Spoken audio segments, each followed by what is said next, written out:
Hi friends, സാലൂസ് വേൾഡിൻ്റെ പുതിയൊരു കൃഷി വീഡിയോയിലോട്ട് എല്ലാവർക്കും സ്വാഗതം. ഇന്നത്തെ നമ്മുടെ വീഡിയോ നമ്മുടെ അടുക്കളയിൽ നമ്മൾ വേസ്റ്റ് ആക്കി കളയുന്ന ഒരു സാധനം വെച്ച് നമുക്ക് നമ്മുടെ ചെടികൾക്കായാലും പൂച്ചെടികൾക്കായാലും കൊടുക്കാൻ പറ്റിയ നല്ലൊരു വളത്തെക്കുറിച്ചാണ് ഇന്നത്തെ വീഡിയോയിൽ കാണിക്കുന്നത്.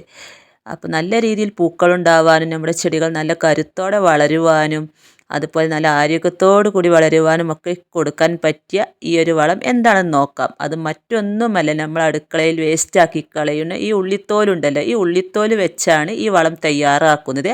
ഒരു 2-3 ഉള്ളിയുടെ തൊലി ഇതുപോലെ എടുത്ത് വെക്കുക. എന്നിട്ട് അത് നമുക്കൊരു ബോട്ടിലിൽ ഇട്ട് വെക്കാം. നിങ്ങളുടെ കയ്യിൽ തോന ഉള്ളിത്തൊലി ഉണ്ട്, അതിനനുസരിച്ച് നമുക്ക് അതിൻ്റെ അളവ് കൂട്ടിയും കുറച്ചൊക്കെ എടുക്കാം കേട്ടോ. അപ്പോൾ ഞാനിവിടെ കുറച്ച് ചെടികളുള്ളൂ, അപ്പോൾ അതിനനുസരിച്ചാണ് ഇതുണ്ടാക്കുന്നത്. അപ്പോൾ ഈ ബോട്ടിലോട്ട് ഈ സവാളയുടെ തൊലി എല്ലാം ഇട്ട് കൊടുക്കുകയാണ്. എന്നിട്ട് 1 ലിറ്റർ വെള്ളം ഇതിലോട്ട് ഒഴിച്ച് കൊടുക്കുകയാണ് കേട്ടോ. നല്ല പോലെ വെള്ളം ഒഴിച്ചതിന് ശേഷം നമ്മൾ ഒരു 3-4 ദിവസം ഇത് മാറ്റി വെക്കണം. അങ്ങനെ 3-4 ദിവസത്തിന് ശേഷം എടുത്ത് കഴിയുമ്പോൾ ഇത് നല്ല പോലെ ഉള്ളിയുടെ തൊലിയൊക്കെ ഈ വെള്ളത്തിൽ അലിഞ്ഞ് ചേർത്തിട്ടുണ്ടാവും. ആ ഒരു ലായനി നമുക്ക് അരിച്ചിട്ട് വേണം എടുക്കാനായിട്ട്. അപ്പോൾ 4 ദിവസത്തിന് ശേഷം കണ്ടു ഇതിൻ്റെ കളർ തന്നെ മാറിയിരിക്കണേ. നല്ല രീതിയിൽ തന്നെ വെള്ളത്തിൽ ഇത് അലിഞ്ഞു ചേർന്നിട്ടുണ്ട്. അപ്പോൾ ഒന്നും കൂടെ നമ്മൾ കൈവച്ച് നല്ല പോലെ ഇതിന് ഇളക്കി മിക്സാക്കിയതിന് ശേഷം നമുക്കൊന്ന് അരിച്ചെടുക്കാം. നല്ലൊരു ജൈവ വളമായിട്ടും ഇത് ഉപയോഗിക്കാം, നല്ലൊരു ജൈവ കീടനാശിനിയായിട്ടും ഉപയോഗിക്കാവുന്നതാണ്. അപ്പോൾ നല്ലപോലെ ഒന്ന് അരിച്ചെടുത്ത് ഇതിലോട്ട് 4 ഇരട്ടി വെള്ളം ചേർത്ത് നേർപ്പിച്ച് നമ്മുടെ ചെടികളുടെ ചുവട്ടിൽ ഇത് ഒഴിച്ച് കൊടുക്കുക.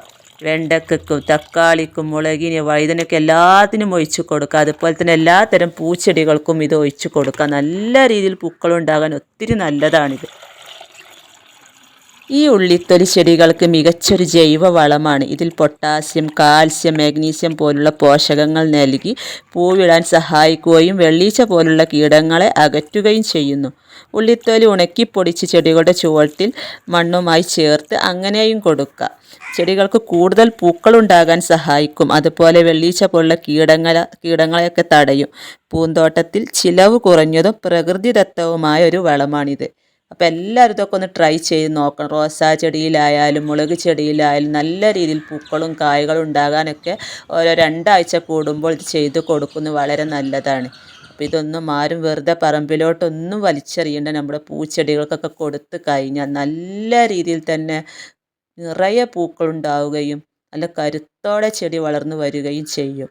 അപ്പോൾ എല്ലാവരും ഇതൊന്ന് ട്രൈ ചെയ്ത് നോക്കണം. ഇന്നത്തെ വീഡിയോ ഇഷ്ടമായ ലൈക്ക് ചെയ്യാനും ഷെയർ ചെയ്യാനും കമൻറ്റ് ചെയ്യാനും മറക്കരുത്. ഫേസ്ബുക്കിലാണ് നിങ്ങൾ എൻ്റെ വീഡിയോ കാണുന്നതെങ്കിൽ പേജ് ഫോളോ ചെയ്യാനും കൂട്ടുകാർക്ക് ഷെയർ ചെയ്ത് കൊടുക്കാനും മറക്കരുത്. അടുത്ത പുതിയൊരു വീഡിയോ ആയിട്ട് വരുന്നത് വരെ വീണ്ടും കാണാം.